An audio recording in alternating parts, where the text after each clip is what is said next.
আর একটা ছেলে দিল্লিতে থাকবে, একটা ছেলে মালদাতে থাকবে, আর জঘন্যভাবে ছেলে মেয়েতে উলঙ্গ হয়ে তারা জিনাতে লিপ্ত হবে। আল্লাহ নবী সাহাবাগণ সবচেয়ে আমি বেশি ভয় করি আমার উম্মতরা কি করবে, জিনাতে লিপ্ত হবে, কখনোই মাফ করবে। বুঝতে পারলেন না? তার জন্য যুবক তোমাদেরকে আমি বলছি, যা করেছো করেছো, সব তুমি পাপ করেছো, পাপ করেছো, আল্লাহর কাছে আজকে তুমি ক্ষমা প্রার্থনা করো। যুবক তোমাকে আমি বলে যাচ্ছি, আজকের কথা তুমি মনোযোগ সহকারে শ্রবণ করুন। যে নারী ঘন্টার পর ঘন্টা তোমার সাথে জিনাতে লিপ্ত হয়ে আছে, যে নারী মোবাইলের সাথে জিনাতে লিপ্ত হয়ে আছে, যুবক শুনো, তুমি প্রেম করে বিয়ে করিও না। বিবাহ যদি তুমি প্রেম করে করো, কোনো দিন তুমি শান্তি পাবে না।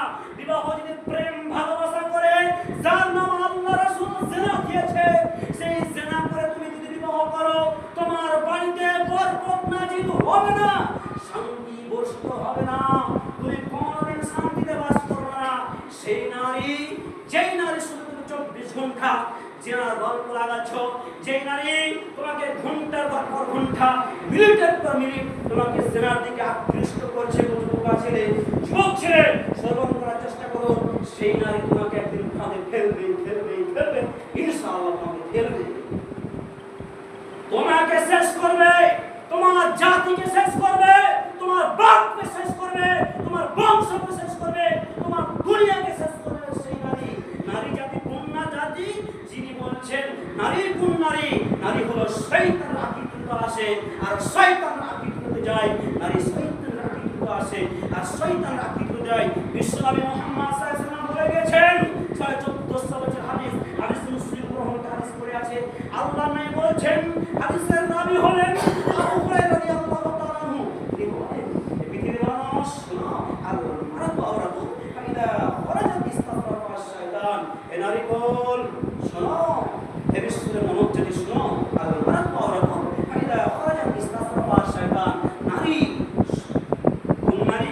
নারী যখন বাড়ি থেকে বের হয়, শয়তান তাকে উদ্যুক্ত করে, এই পোশাকটা করো, একটা ছেলে তোমার দিকে আকৃষ্ট হবে, এইরকম হেঁটে সেজে যাও, তাহলে তোমার দিকে ছেলেটা তাকাবে, তুমি এইরকম হেঁটে সেজে যাও, তাহলে তুমি ঝোঁকে দৃষ্টি দাও, একটু ফেস ওয়াশ করো, একটু মেকআপ করো, এইরকম চুল দেখি তুমি চলো, তাহলে একটা ছেলে তোমার দিকে আকৃষ্ট হবে। এটা মুহাম্মদ সাল্লাল্লাহু আলাইহি ওয়াসাল্লাম 1400 বছর পূর্বে বলেছে। বলুন এবার আপনি কি করবেন?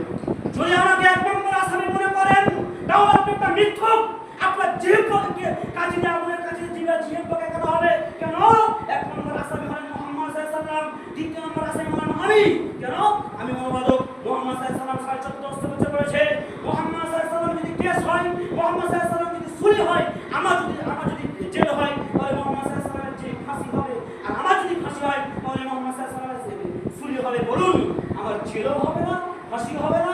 মুহাম্মদ সাল্লাল্লাহু আলাইহি ওয়াসাল্লাম বলে গেছেন, যিনি দিনাকে আপনি জেলে ভরুন, তারপরে আমাকে জেলে ভরার চেষ্টা করবেন, অর্থাৎ আপনি আমার উপরে গলা উঁচু করে লম্বা শ্বাস নিয়ে কথা বলবেন, রক্ত টকটকে গরম দেখে, এটা ওয়াল্লাহি আল্লাহর কসম, এটা কখনো হতে পারে না।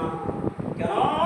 যদি এই হাদিস গ্রহণে আছে, এটা মুহাম্মদ সাল্লাল্লাহু আলাইহি ওয়াসাল্লাম বলি, আজকের কথা যদি মিথ্যা মনে হয়, রেকর্ডিং হচ্ছে, আপনার যত পুস্তিকা শোনান, যত আমরা বীর হোক না কেন, যত মহাদ্দেশ হোক না কেন, দুঃখের সাথে কথা বলাই, যখন হক কথা বলা যায়, কোনো ব্যাটার গায়ে লাগে, কেন লাগবে তোমার গায়ে? তোমার বসাই না, তুমি ছুড়ে দাও মৌলভী সাহেব, আমাদের সমাজে হক কথা বলার জন্য তোমাকে চলে যেতে হবে। রোডের সে প্রস্তুত মনে রাখেন, হক যতদিন আছে চলবে, হক যখন উঠে যাবে তখন কিয়ামত হয়ে যাবে। সোজা কথা। মিথ্যা বলবে, আগের মানুষ মিথ্যা বলতে ভয় পেত, কি হবে? পাপ হবে বলে। এখন মানুষ সত্য বলতে কেন? আর এখন মানুষ কি বলে? সত্য বলতে ভয় পায় কেন? যে তাকে মেরে ফেলে দেওয়া হবে, এই হিংসা তারা বিবাদ করবে, তাকে মানুষের কিছু দুর্বল মনে করবে।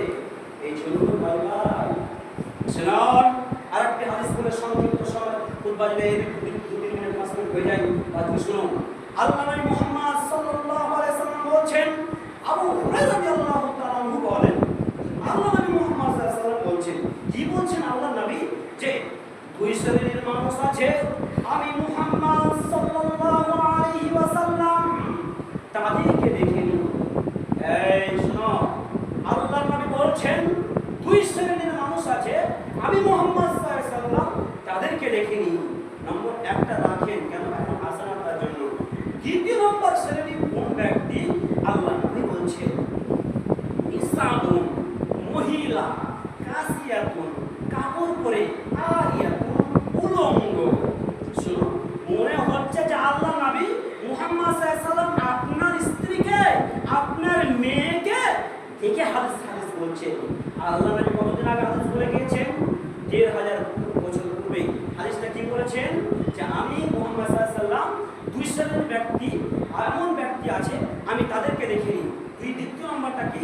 নিসাবুন, মহিলা, কাসিয়াতুন, কাপড় পরে, আরিয়াতুন, উলঙ্গ। এমন একটা মহিলা যে পোশাক পরে থাকবে, উলঙ্গ হয়ে যাবে। আল্লাহ নবী বলেছেন আমার কথা নয়। কেমন পোশাক?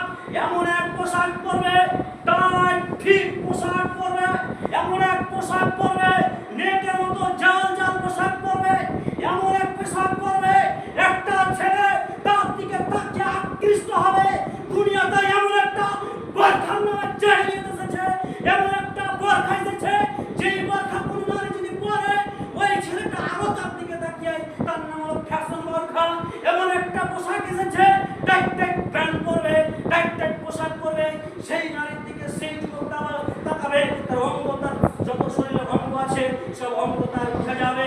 এমন একটা জামা, এমন একটা পোশাক পরবে যে নেটের মতো পোশাক পরবে, ভিতরে যা বস্তু আছে, যা অঙ্গ আছে সব অঙ্গ দেখা যাবে। এটা আল্লাহ নবী 1400 বছর পূর্বে বলে গেছে।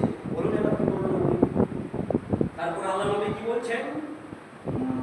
মুমিনাতুন মাইলাতুন। এই হাদিসে এবারে তারপরে মুমিনাতুন মাইলাতুন, তারা কি? তারা নিজেদেরকে ছেলেদের, তাদেরকে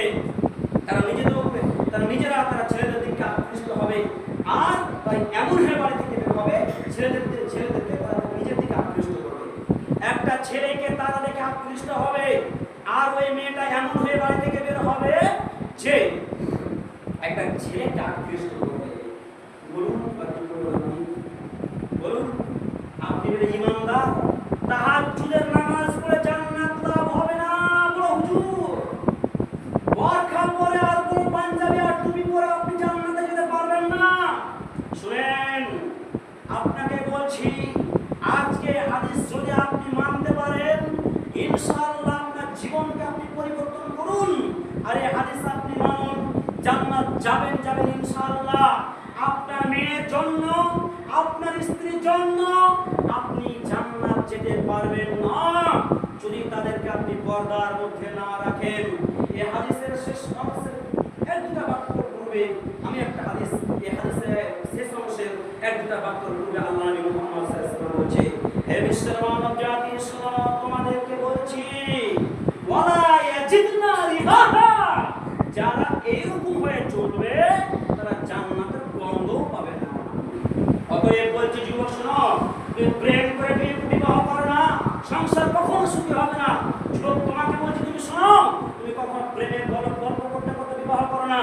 এমন নারীকে বিবাহ করো যে সারা রাদিয়াল্লাহু তাআলা আনহা, যেমন ভাবে আল্লাহ নবী মুহাম্মদ সাল্লাল্লাহু আলাইহি ওয়াসাল্লাম ইব্রাহিম আলাইহিস সালামের স্ত্রী সারা রাদিয়াল্লাহু তাআলা আনহা যখন বিপদে পড়ে গিয়েছেন, আল্লাহর কাছে দোয়া করেছেন, আল্লাহ, আমি আমার স্বামী ব্যতীত অন্য কাউকে অংশ আমার শরীরের অঙ্গ দেখাইনি, আমি বেপরদা, আমার মাথার চুল থেকে পায়ের তলা থেকে মাথার চুল পর্যন্ত আমার স্বামী ব্যতীত কেউ দেখেনি। আল্লাহ, তোমার কসম, আল্লাহ, তোমার ইব্রাহিম নবীকে নবী বলে আমি মেনে নিয়েছি। আল্লাহ, তুমি সঠিক বিচারটা করে দাও। যেমনই এই কথা, এই জালেমকে আমার উপরে তুমি জয় করিও না। জালেম থরথর করে কেঁপে 3 বার পড়ে গিয়েছে। এমন মেয়েকে তুমি বিবাহ করো যুবক, যে মেয়ে তোমার সন্তানের জন্য, তোমার জন্য বিপদে পড়ে আল্লাহকে সালাতে দাঁড়িয়ে আল্লাহকে ডাকলে আল্লাহ কারেন্টের মতো দোয়াটা কবুল করে, ওই মেয়েকে বিবাহ করো। তুমি যার সাথে প্রেমের গল্প করছো, তোমাকে আই লাভ ইউ কত শোনা, কি কিনা না কিনা সব তোমাকে বললো, তার জন্য তুমি বলো সে মেয়েটা আমাকে এত ভালোবাসে, আমাকে ছাড়া কিছুই বুঝে না। ওই মেয়ে তোমাকে ধ্বংস করবে, চ্যালেঞ্জ। সেই মেয়ে তোমাকে ধ্বংস করবে, সেই মেয়ে তোমাকে বিপদে ফেলবে, কোনো সন্দেহ নাই, ফেলবে। আজ তোমাকে সোনা চাঁদি যত যা ফাঁসা করে তোমাকে আকৃষ্ট করছে, একদিন তোমার জীবন ধ্বংস করবে। মেয়ে কখনো করে বৃন্দা হতে পারে না। যদি সেই মেয়ে বৃন্দারিতা বলে, তুমি বলো যখন আমার সাথে প্রেমে গল্প করে নামাজের সালাত হয়ে যায়, আমাকে নামাজের জন্য উঠায়, নামাজ পড়তে বলে, রোজা করতে বলে, মুখের যা খারাপ আমাকে পরিষ্কার করে, তার জন্য পরেজগার নারী। ও কাম কতদিন মধ্যে মাথায় রাখবা? গোবর আসলে মাথা গোবর আসলে খেলো গোবরটা করে কেন তুমি যাবো করে? সে যদি ইমানদার হতো তোমার সাথে প্রেমের গল্প করতো, তুমি জানো না যে একটা মেয়ে তুমি চিনো না, জানো না, কিছু না, তোমার কেউ নাই, তার সাথে অবৈধভাবে গল্প করতে পারবে না, এটাও জানো। তার জন্য বলি যুবক, তুমি প্রেম করে বিবাহ করিও না। এমন নারীকে বিবাহ করো যেই নারী সরে, তুমি পর্দা দেখে বরখা দেখে বিবাহ করিও না। আর ওই যুবতী নারীদেরকে বলি পাঞ্জাবি আর টুপি আর পাগড়ি দেখে দাঁড়িয়ে দেখে তুমি বিবাহ করিও না। তুমি বিবাহ করো সেই যুবক, শোনো এই কথা বলে ছেড়ে দেবো কি, বিবাহ করো সেই নারীকে, ওর মাকে দেখো, ওর খালাকে দেখো, ওর ফুফুকে দেখো। ওর মা যদি ঠিক থাকে, ওর খালা যদি ঠিক থাকে, ওর ফুফু যদি ঠিক থাকে, তাহলে নো টেনশন, নো চিন্তা, নো প্রবলেম, বিয়ে করতে পারো। তারপরে কি যুবতী নারীদেরকে বলি, নারী শোনো তোমরা, সম্মানিত দিদি বোন, যতদূর পর্যন্ত মাইকের আওয়াজ যাচ্ছে এই দিকে লক্ষ্য করুন।